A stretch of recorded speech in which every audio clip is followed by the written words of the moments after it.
স্বাগতম সবাইকে। আজকে আমরা কথা বলবো প্রাইস সেট করার সময় কি কি ফ্যাক্টর কনসিডার করতে হয় সেসব নিয়ে। প্রথমে প্রশ্ন আসতে পারে হোয়াট ইজ প্রাইস।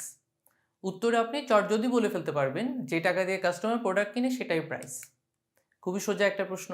আপনার মনে হতে পারে কেন এটা জিজ্ঞেস করলাম, কিন্তু আমি বলবো প্রাইস হচ্ছে এক ধরনের স্যাক্রিফাইস। স্যাক্রিফাইস বলার কারণ হচ্ছে কাস্টমার কিন্তু একই টাকায় অন্য কিছু কিনতে পারতো। আপনার প্রোডাক্টের মতো অন্য কোনো প্রোডাক্ট আছে হয়তো বাজারে, কিন্তু সে সেটা না কিনে আপনারটাই কিনছে। তাহলে সে দুইটা অপশনের মধ্যে যে একটা নিল তার মানে একটা কিন্তু স্যাক্রিফাইস করলো।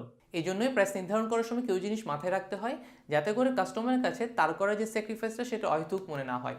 আর যারা প্রোডাক্টটা বিক্রি করছেন তারাও যেন কাস্টমারকে ফ্রড গ্যারান্টেড ভেবে না বসেন। এখন আলোচনা করি মেজর প্রাইসিং স্ট্র্যাটেজিস নিয়ে। কী কী স্ট্র্যাটেজি আছে এইসব প্রাইস সেট করার জন্য।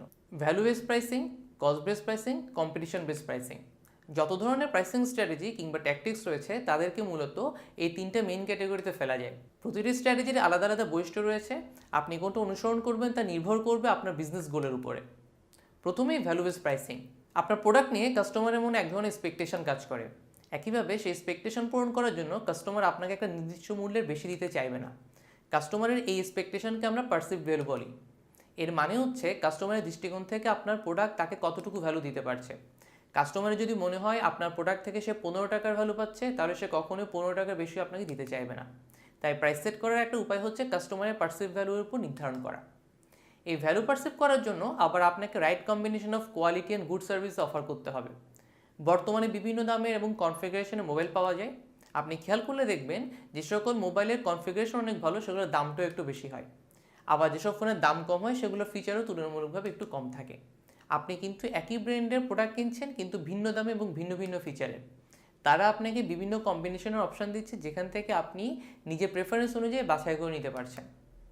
তবে আপনি এক্সট্রা ভ্যালু অ্যাড করে প্রাইসটা ইনক্রিজ করতে পারেন। আমরা বলেছি কাস্টমার কীভাবে তার পার্সিভ ভ্যালুয়ের বেশি মূল্য দিতে চায় না। এখন প্রোডাক্টের ভ্যালু যদি কোনোভাবে বাড়ানো যায় তাহলে নিশ্চয়ই কাস্টমার আরও বেশি দাম দিয়ে কিনতে পিছপা হবে না।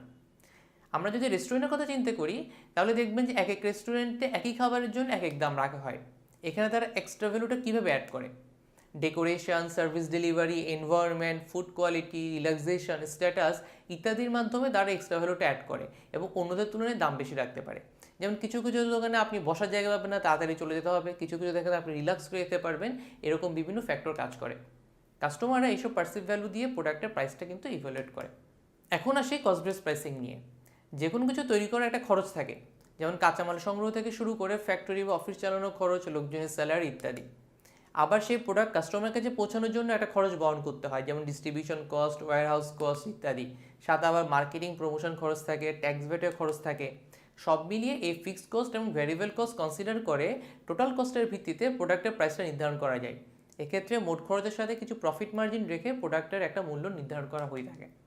ধরুন 10টা প্রোডাক্ট বানাতে এইসবের মার্কেটিং ডিস্ট্রিবিউশনের জন্য সব মিলে আপনার 5,000 টাকা খরচ হয়েছে, অর্থাৎ প্রতি প্রোডাক্টে 500 টাকা খরচ। এরপর আপনি যদি প্রোডাক্টের দাম নির্ধারণ করেন 520 টাকা, তাহলে 20 টাকাটা হচ্ছে আপনার প্রোডাক্ট প্রতি লাভ। আবার আপনি স্ট্যান্ডার্ড মার্কআপ সেট করতে পারেন।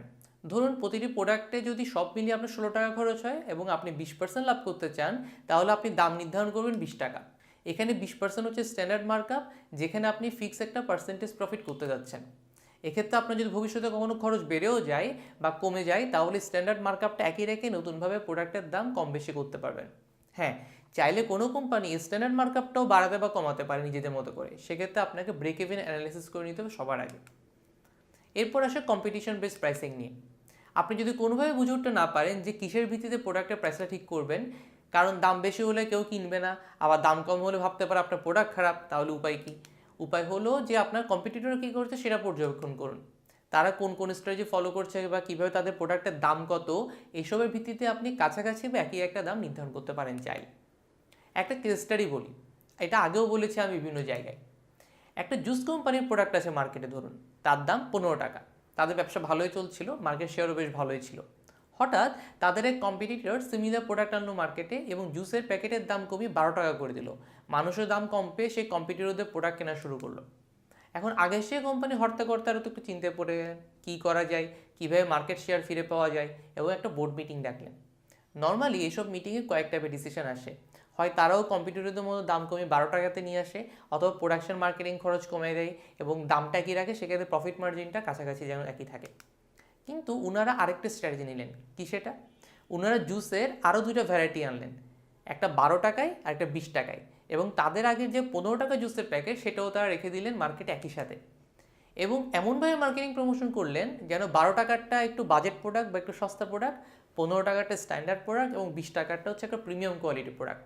এতে যেটা হলো, কাস্টমারদের মাইন্ডে একটা পারসেপশন তৈরি হলো ওই যে কম্পিটিটর যারা 12 টাকায় জুস দিচ্ছিল সেটা হচ্ছে একটা লো কোয়ালিটির প্রোডাক্ট বা একটা সস্তা প্রোডাক্ট। এতে করে কোয়ার্টার শেষে দেখা গেল 15 টাকার জুসটার বিক্রি আবার বেড়েছে এবং প্রিমিয়াম কোয়ালিটি যেটা 20 টাকা জুস সেটাও বেশ কিছু লোকজন কিনছে। আর 12 টাকার জুসের দাম বিক্রি কিছুটা কম এবং কম্পিটিটরদের কিন্তু বিক্রি কমে গিয়েছে। সো এভাবেও কিন্তু আপনি প্রাইসিং স্ট্র্যাটেজি ঠিক করতে পারবেন। সঠিক প্ল্যান নিয়ে প্রাইসিং সেট করা খুবই ইম্পর্টেন্ট, কারণ এর উপরে ডিপেন্ড করবে আপনার ব্যবসার লাভ ক্ষতি। আবার বিভিন্ন ফ্যাক্টর কনসিডার করে এসব প্রাইসিং সেট করতে হয়, যেমন ইকোনমিক কন্ডিশন, গভর্নমেন্ট, সোশ্যাল এবং কালচারাল ফ্যাক্টর ইত্যাদি। এখানে খুব সহজভাবে কিছু ট্যাকটিক্স দেখানো হয়েছে এই ভিডিওতে। প্রাইসিং ট্যাকটিক্স নিয়ে যদি আরও জানতে চান তাহলে বিভিন্ন মার্কেটিং রিলেটেড বই, ব্লগ বা ভিডিও দেখতে পারেন আপনারা। Happy learning.